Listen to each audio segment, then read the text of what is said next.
Hello, Mr. Fogg. Hello, Steve. How are you, mate? Not too bad. A little bit of a head cold, little things going on. That time of the year, mate? Oh, mate, all the staff have got it. Everybody's got it. I'm surprised it's taken this bloody long, to be fair. There you go. Yeah. Something pretty cool in your shed tonight? Well, it's a Mopar. Nice. Not your Ford, not my Ford. No, but, you know, there's more to life than Fords. But Yeah, but I do have a fascination for bee bodies. yes, me too. Yeah. Yes. What's my... No, that's not even a Mopar, it's a Chev, but anyway, that's a CBA body. I would have never clue. Chevelle, but it'll be one day. That's General Motors. Yep. Get your shit together, mate. Sorry, bro. But hey, you want to stay tuned because we're going to talk about this very, very cool car, and it's we've got a cool owner to come and talk about it. We have, a very famous man.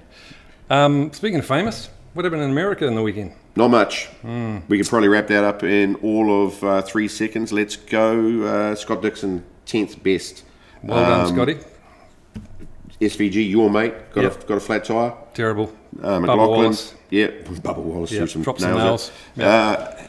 Your mate McLaughlin, well, In the wall. hit the wall, tyre came Best off. team in pit lane, but wheel come off. Yep. Okay. But you know, on the big kudos for that. I mean, we've got Marcus Armstrong. Let's give him a little bit of kudos. He's, for a young guy coming through, he's probably our next up and coming. Had some very good results. You know, Yeah. third and second finish, and then qualified third. Nothing wrong with that. He's knocking on the door, man. He's knocking on the door. Well, he certainly is, and he's digging into it. He's got his Not easy, as No, we shit, know. no. Yeah. No. So no, that was no Formula One, but you know, yeah, the Kiwis didn't really fire. Obviously, the two guys in Formula E going really well. Cassidy, who I rate very highly, and young Mitch Evans, who's the son of a dirty penalty, a bit like yourself. yeah. Well, luckily Maybe one he's got some money, obviously, not a good honest penalty. Well, I mean, a good old Owen. He's been around for years, mate. He's a good bastard. He's a good rooster, and Really he's paid his dues, and he's got his. young fella's doing good. And all parents in motorsport. I mean, through the country, these kids aren't doing anything without their parents. Their parents have sacrificed everything. Yes. To where these kids are. Yeah, they haven't got Brazilian drug money or you know whatever else is going on in that world. Just dirty old Kiwis. So what have you been up to this week? Well, I've had a big week. Been out to see my old mate Reg Cook at Clevedon. He's very busy, him and his team, getting 4 cars ready to go to Bolivia, believe it or not. 4 cars. 4 cars. One's bad enough, but he's doing 4. To set some FIA World Land Speed records. He's got his own event. It's a huge undertaking, but it was neat to be involved, and Johnny and I went up there and did some fabrication for him on a couple of the cars, and yeah, so we decided to take the camera up and have a few words with Reg as well, and yeah, so you can check that out.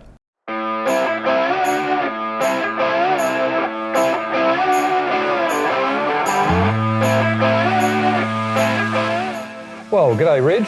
We've come out to the Flasher shed in Clevedon, and man, there's some interesting stuff in here, that's for sure. What's your current plan? Well, a simple thing. This is my man cave, 12,000 feet. It's built out of trees that we grew ourselves, and it's what I call a Kiwi can do. We just make things happen. So one thing led to another, and suddenly we're building a car to chase the outright 2-litre record, and we're building the fastest Mini, and we're building another car to break the outright FIA World Land Speed record, and it just, one thing led to another. There's probably 20 or 30 people that are around that are part of the stream, and what we want to do is try and break the outright World Land Speed record, do it on a budget, Kiwi can do, and just show to the world that anybody can do anything. This is not millionaires doing it, this is just ordinary people like yourself, you're helping. And we just want to set an example to other people to say, well, if you dream something, get on and do it. Don't let someone stop you. So Bolivia, everybody normally thinks of land speed racing at Bonneville? Well, the thing of Bonneville is, and it is, I mean, Bonneville is probably the home of hot rodders. And when you go there, you just see them everywhere. But the problem with Bonneville is you can't break an FIA record. It's a short track, whereas we've got to go one way, and then within an hour we've got to go back the other way. So we need 18 to 19 miles. They don't have that at Bonneville. So the only way to break a world FIA land speed record is really go to the biggest salt flat in the world, is Bolivia. And it's not easy to go there. There's nothing there, so we've got to take everything with us and make it work. So for us, Bolivia is the only place. And I see this, you see we're doing 4 cars, there's 4 big 40-foot containers outside loaded with everything because, as you say, there's nothing there. It's in the middle of absolutely nowhere. You can't shoot down to the local, Napa and get some spark plugs. So. And that's true. And the thing that makes me, people say, how do you feel? Well, I'm actually petrified because I look at Lawson. He was here at Christmas time, and then suddenly he has to, he's in the bright lights and you have to perform. When we get up, we talk about our lunchroom, have a beer, and we say, we can do this, we can do that, we can do this. When we get up there, we're under the spotlight. We either succeed, yeah, we do. You know, like, what happens if it all turns to crap? Well, we're going to look really, really stupid. So at least you've got 4 cars. You're the number 1 driver. You're going to drive all. You're just going to basically jump from one car to the other. Well, we hope so. Yes, that'd be cool. Yeah, that's the plan. So, will this car behind me actually work? A very complicated car, as we'll see later. It's full of electronics and hydraulics and all kinds of things. It's very, very high tech. And to be Reg to be taking this massive step to go to Bolivia, man, I take my hat off to you, Reg. Well, I'm just an ordinary person. I'm a humble farmer's son, and anybody can do anything. They've just got to feel empowered and have a support network around them to give it a go. Correct. So tell us about Wairua 2. That's the latest one. It's got the big block Chev, 2 massive turbos, lots of horsepower, 4-wheel drive, front-wheel drive. Yeah, well, it's a unique design. It's 4-wheel drive in the front, and the reason why that is, we don't think we can get enough traction out of 2 wheels, and also, if you put all that weight on 2 tyres, we exceed the limits for the tyre weight by too much, so it has to be 4-wheel drive, and there's just 1 wheel at the back. Aerodynamically, it's good. It's had all the simulations done, blah, blah, blah, blah, blah, blah. If it works, as we say, it'll be magic. It will. But then, nobody ever goes land speed racing and succeeds the first time anyway, so we're a bit optimistic and think that even thinking we can go there and do it first time is pretty arrogant. Well, you've got to do it. Yeah. Well, when I went to Bonneville with you, was it 6 years ago or something? Yeah. I was amazed. There was guys there with hot rods, as you say, and serious land speed record cars. They've been going there for 40 years, and every year they try and get 1 more mile an hour. Yeah. And you're going to go boom. What are we aiming for this one? Wairua 1, I'm actually the world record's 4:37, and we hope to break it at Wairua 1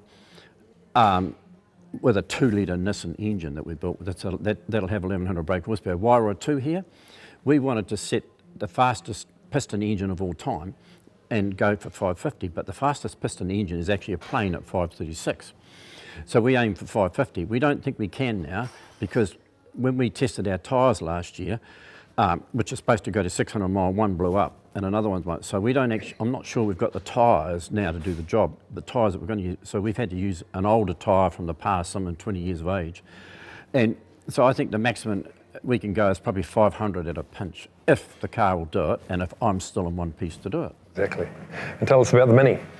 Well, the Mini is a bit of an add-on. A bit of your history. I was in Minis before you were, and you're a Mini addict and so am I, and if you said Minis, they would associate you with Minis, and in the past they'd associate me with them because at one stage we held every 1000cc and every 1300 record concurrently on every single circuit in New Zealand.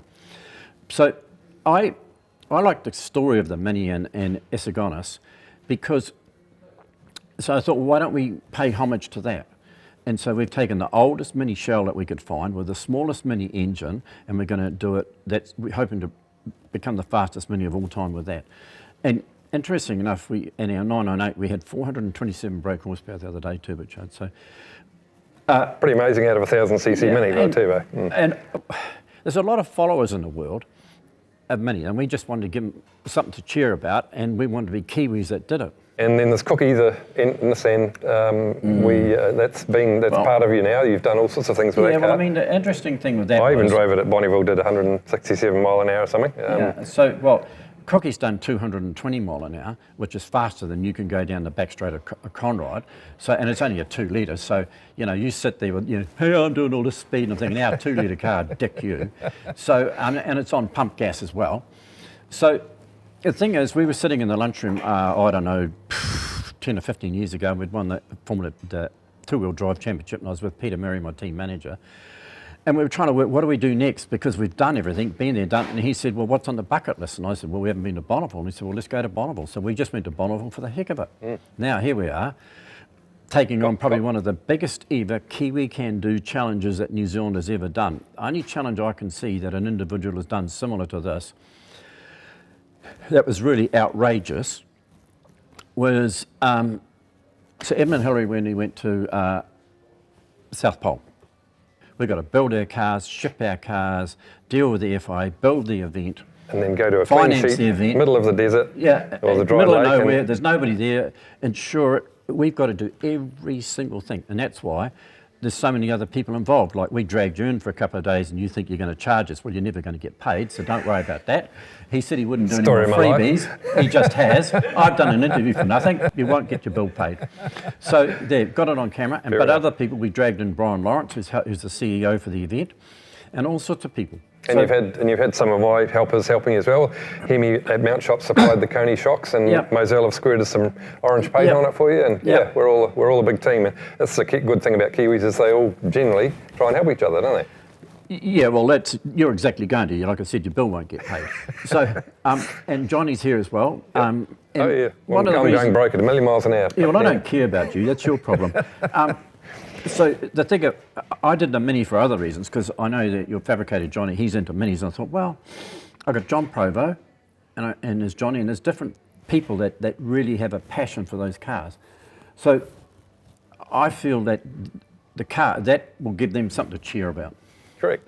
What's the speed record at the moment for the fastest Mini? I think the fastest Mini is held by Project 64 at Bonneville. The record is 154 mile an hour. But I think they did one run at 166, but they never backed it up. Right. So we're chasing 170.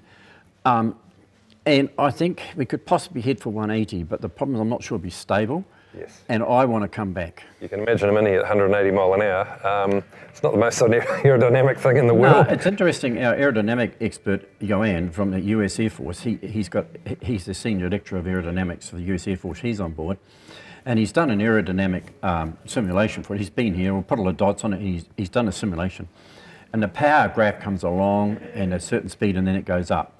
And going an extra 10 mile an hour, you nearly got to double the brake horsepower. So aerodynamically, it's crap. Yep. Well, that sounds like a great challenge. So we wish you all the best, of course, everybody in New Zealand and around the world. You're kind of flown under the radar, but hopefully our Talk and Talk thing gives you a little bit more profile and people get on board and cheer you along. So what we really want to do, though, thank you, but what I really want to do is knock this off and come back and people are going to say, why did you do that? Well, what a fantastic guy. Unbelievable. 79 years of age, 4 cars, Bolivia, unbelievable. He's done Bonneville, and Bonneville is not where you set world land speed records. Did you know that? No, I didn't, because I was always wondering why he was going to go to somewhere where it's really hard to get to. Yes, very hard. And very expensive, yes. And really going to have to know some people to look after you there. Yes, probably. Yes, correct. Right about now? Yes, yeah. The political situation. Anyway, so the problem with Bonneville, not the problem, but the issue with Bonneville is it's not long enough, and the records are SCTA, Southern Californian Timing Association records, which is basically a Hot Rodders Club. And if you want a proper world FIA recognised world record, the problem with Bonneville is it's only like 6 or 7 miles long. Plus sometimes it rains and it's soggy. So going to Bolivia, you're pretty much guaranteed of a hard, dry surface. Do you like a hard, dry surface, Steve? Not really. No, okay. And 18 miles long, just let it go. And for an FIA record, you've got to back it up within a certain amount of time, come back the other way, then you're done. Yeah, well, funny enough, I just was watching a little thing popped up the other day about them getting ready for Bonneville, and they're scraping now, yes. Trying to get it ready. And yes. There's no guarantees Bonneville's going to go again this year. So no. The cost of logistics of going to do these events, good on Reg. He's finally going to, everything's in the container, good to go. I wish him the world of luck, man. The guy's got gonads of the biggest Angus bull there is in life, right? Yes. Yep. Because who the hell's going to strap themselves into a car at 79 years of age and do 500 miles an hour? Yeah. He did say to me when I was out there, he's like, "Oh, I don't think I'm as brave as I used to be," but he is. I've been in a car with him. He's mental. He's good. So well, you haven't done this all this long not to go, right? So. So next show we're going to do a little bit of walk around with the cars, a bit more in detail of the 4 cars. So that'll be interesting too. Yeah, no, look forward to that. Awesome. Thanks, Foggy. Do you own a Japanese or European vehicle that you want to lower, get a more stance performance out of it? We have over 600 kits of German-engineered quality springs for you. For more pricing and details, contact your local mount shop branch and we will look after you. Well, great story with Reg. Now we've got Gene Davy to talk about his Mopar. Another West Auckland warrior. This time, Mopar man from years ago. It's been a bit of an addiction for you, Gene. It has, yeah, absolutely. I've had the bug forever, so I straight out of school basically had it, and it's. Wish I could say it had gone away, but it's not. It's got worse than ever as I've got older. Keep going. That's good. Yeah. So well and truly entrenched in the Mopar camp, but love it. Still doing. Yeah. Well, some people probably should have thought they bought houses back in those days, but you bought Mopars and you haven't gone wrong, mate, because nobody was ever thought that the Mopars would have done what they did after all the other brands of cars. No, we almost looked like weirdos back then, but no. Well, nothing's changed, really. And you're right. You should have been buying houses, but you can't drive your house around. No. Yeah. This is a bit of a house, though. It's a big car, isn't it? Yeah. They are a big car. They were big bodies, most of them. So, big bodies and big engines. And big tyres. Big tyres, push them through the air. And big Sheilas in them. Big, everything's big. Sometimes, Tis America after all. It is, yeah. So this is one of 6 or 7? This is one of 6 or 7 of mine. The sickness or the illness, it's well and truly there. But I enjoy them. I drive them. I race them. I just any chance I can, I get out and just belt them into the pavement. And, sounds familiar. Sounds like our guest from last week, Mr. Hemi. Yeah. It's probably just missing a roll cage. You could probably come racing with. How cool would that be with central muscle cars? Wow. That's what we need out there. Something big and nasty. Yeah. Big and nasty. Yeah. Well, why don't you have a look around? Yeah, let's have a look around the beast with Gene. So, Gene, tell us a bit about your baby. Okay, it's this is a 1969 Dodge Superbee. I see on the rego sticker it's a Coronet Superbee. What does Coronet, that mean? that Coronet was their base body style. Okay, so Superbee is the hot rod version? Yeah, Superbee was a factory produced race car version of it, I suppose you'd say. So these things ran in NASCAR, or were they more a drag strip car? No, they were running the Daytonas and the likes of those on the NASCAR strips for the 426 Hemis. Which is a similar body but with a droopy front? Exact body. They put a nose cone and a wing on the back. And basically they built these specifically so the blue collar guy could go do some drag racing and have a whole lot of fun. And so it's the Dukes of Hazzard Charger. It's a similar body, isn't it? It's the cousin to that. Right. Okay. The Charger being the most famous. It's the most famous one with movies and a TV series after it and everything else. And these almost got forgotten. People didn't realise that they'd made these from the factory to sort of get it on the tracks, and they made them really Billy Basic. They put good running gear in them. And still a horn-looking thing all these years later, isn't it? Yeah, exactly right. I mean, that Charger is iconic, but these still have really aggressive styling. Great to drive. They get it on. Just great fun. Big engine, right? Yeah. 440 cube? 440 cube. Yeah, big is good. Mitre 10 engine. Yeah. Tell us a little bit about the helmet. Well, the helmet there, the marketing and styling of this car being Superbee, these were a B-body platform, and so the performance model they called a Superbee. But basically, that helmet's I bought that at the Kumu Hot Rod Show, and as an old chap had it out on his table, and he had a few other bits and pieces, but it sat there all day. No one was interested in it, and long and short of it, got chatting to him, and he was actually Goose or Maverick. Well, maybe he was close to that. But, no, he was over there, and he was in NAM, served in NAM. Yeah, served in NAM. That's an actual fighter pilot's helmet. That's it. And he seemed that he came back and didn't marry, he didn't have kids, no one was too keen on his story. What a great guy, a sensible guy. Yeah, but to me, all those guys and fighter pilots and whatever over there in Vietnam, well, these cars were from that era. Those guys were coming back and buying these cars. You weren't a fighter pilot, then went home and bought a 4-door mum and dad car. You went home and bought something lunatic. You've done your time and have a few good things when you get home. Yeah, 100%. Let's look under the hood, which is fiberglass. Yep, they had a fiberglass lift-off hood on them. You can hold it up. You're a big boy. Yeah. So there she is, the 440 Mopar. Indy aluminium heads, but otherwise reasonably stock engine. Yep, it is. And the reason they call it a 6-pack? 6-pack because it had 3 2-barrel Holly carburetors from factory. Yeah. Yep. So it's a total of 1,350 CFM. Yep. When it drives around on the centre carb, when you mash the pedal, it brings in the outboard carbs, and you have a total. It goes from 350 to 1,350 instantly. And sure. Yeah, that's what you need. Yeah. And all the brands, the Fords and the Chevys had a tri-powered car, but the difference with this is the Chevys and Fords, I'm pretty sure, use mechanical rods. These guys use vacuum. Oh, very. So yeah, you can cruise around all day on a 350. It still guzzles gas with that. I don't know why, but it does. And you punch the pedal and 1350 comes in. And to me... Goodbye tyres. Oh, absolutely. It's in 1969, this must have been about the closest thing to a turbo or whatever in those days. We don't talk about turbos here, mate. No, I get it, but from... All rotaries. Yeah. Yep. And look, over the years, they're tuning... I've learnt, I've got my head around it. People have always said, throw a 4-barrel on, or, they'll go just as good, but I love the nostalgia of it. Cool, I love the era of it. And, so what sort of power do you reckon it's got?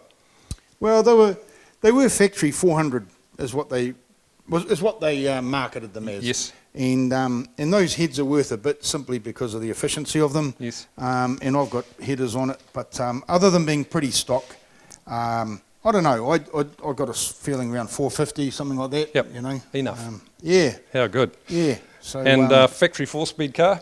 Factory 4-speed car. We'll put this down, have a look inside. The highly spec'd interior. How cool is that though? Pin-on hood in a factory-built car. Yeah. Are those wheels stock? The wheels are stock. The factory steel Absolutely wheels? Yep. Everything about this is stock. Yeah. They had no wheel arch trim. There was no trim anywhere. Anything that wasn't needed was thrown away. These are to feed the flux capacitor in the back? Yeah, that's it. Yep. Muffler, How bearings. And, yep. And look at the door on the thing. It's like that's real steel, isn't it? Yeah. Bench seat for a bit more action. Bench seat. Hey? Is exactly how it was. Get a few wahinis in there, boy. Nice. 4-speed shifter. Yeah. Real Billy basic, So, goodness me.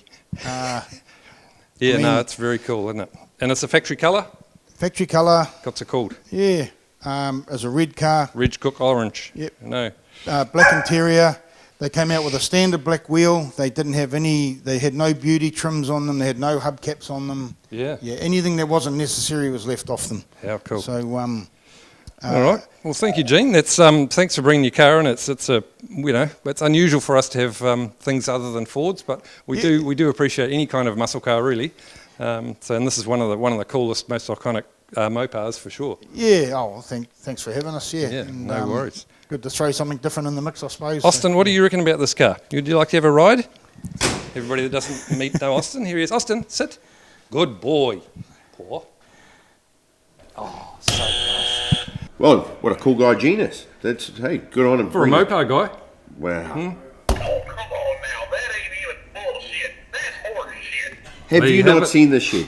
Mustang, all the memorabilia no. is Mustangs. Ford. But, But hey, I do love a good Mopar. I do. General Motors, I'm open. Any I'm very kind of muscle open. car, right? Any Real- kind of real muscle car. Carburetors, I love it, right? you know. And this is a very cool car. Very stock standard, very cool car. Yeah, and a very passionate guy. So, New Zealand's lucky to have all these crazy dudes who keep these good cars going. Well, there's lots of them out there. I mean, and like I said before, Mopars were nothing for years. Amazing. Everybody wanted a Camaro or a Mustang or, Bit like ours in Ponsonby.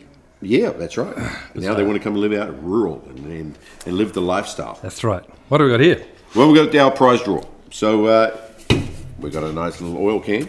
And Angus is going to pick the draws. So the winners for the black cap. This is for the black one there. Okay, we have Steve Nelson. Well done, Steve. We'll be in Black contact. Cap, Trackhouse Racing for you. And we'll post that off to you. And the signed SVG. SPG hat there. Brendan McGovern. There you Well go. done. And thank you for Well done, entering. Chris. And hey, just a reminder for everybody, just enter. It's just as simple as it is, really. We've got a heap of giveaways coming up. So Lots of giveaways. And remember the Chrome Show coming up. We've got prizes for that as well. So, hey, thanks for entering and continue. And remember to subscribe. like and watch and Listen tick our YouTube channel. and listen to One your day book. we'll be famous. You're already famous. Yeah. Nearly an icon. Truly. CMC calendar's coming up. We're not far away, and for all accounts, you're going to Bathurst to run with your other friends. You've got more friends over than you have here. But we're going to start off in Hampton. It's the 31st of October at the Next Gen meeting. Yes, looking forward to Hampton. And Yep. I got a bit of an announcement there. I could be driving another car Yes, you could be.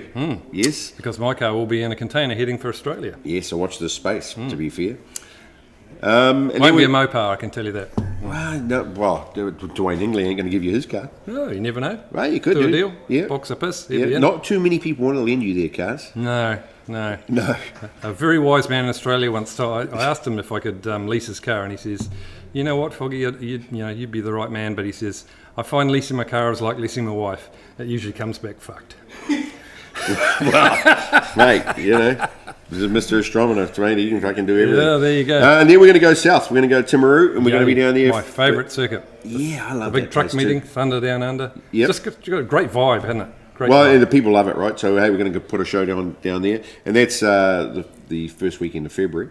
And then we're going to go down to Scope. Yes. But we're trying to, Scope's going to be a big meeting, but we're having a co-share with Mainland Muscle. Yes. Because there's so many categories want to race at the Scope meeting. It's a fantastic meeting. So we're probably going to have nearly a 40-car grid.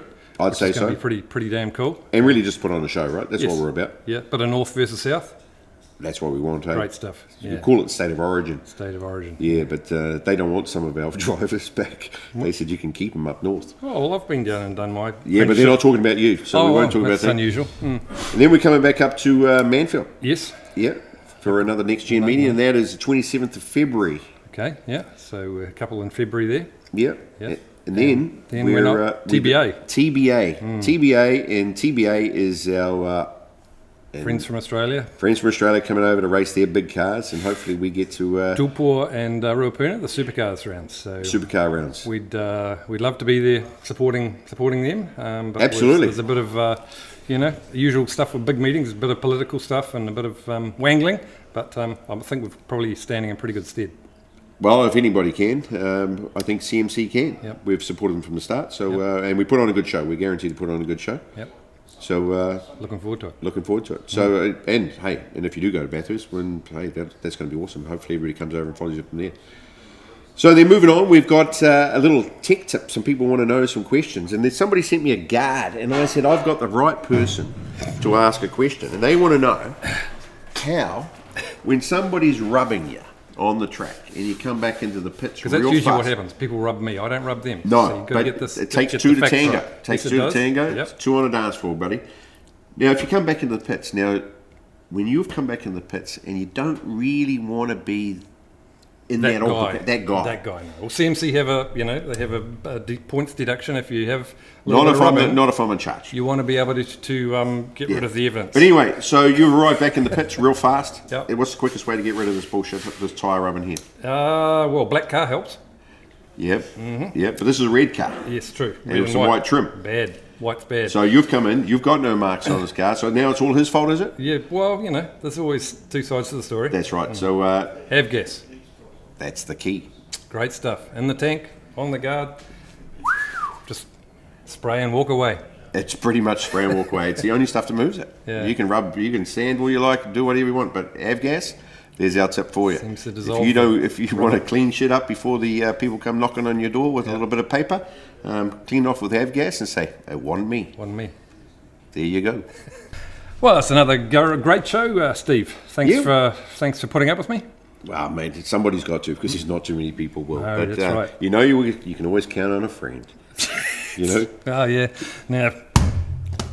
That Oh. bullshit. There But you we go. do love you. Hey, tune in next time because we haven't spoken about Little Blue. We've got some talking about there. We're going to have a special guest. and then we'll talk about what else is coming up. We've got the Sierra that we've been doing some good updates on. We've got the donor car there. We've cut some parts off it. So there's a good story happening there. Yep. There's lots of stuff happening behind the scenes, so you make sure you stay tuned.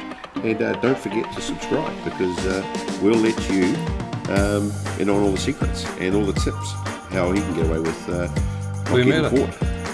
Surreptitious. Oh, that's the word of the Great day. word. Yeah. So thanks everybody for watching, and bring on the next one. We've got some, as Steve said, a little bit more in depth with Reg's cars and the land speed stuff. Some cool stuff happening in my workshop. If I pull my finger out my ass, I might actually get a couple of them going. So we'll be able to hear a bit of thunder, and looking forward to it. Yeah, and a bit of luck, I'll give you your car back next week, and you can get it all ready to put in the box, and off you go. Off to Bathurst. Yeah. Sounds good to me. Well, thanks.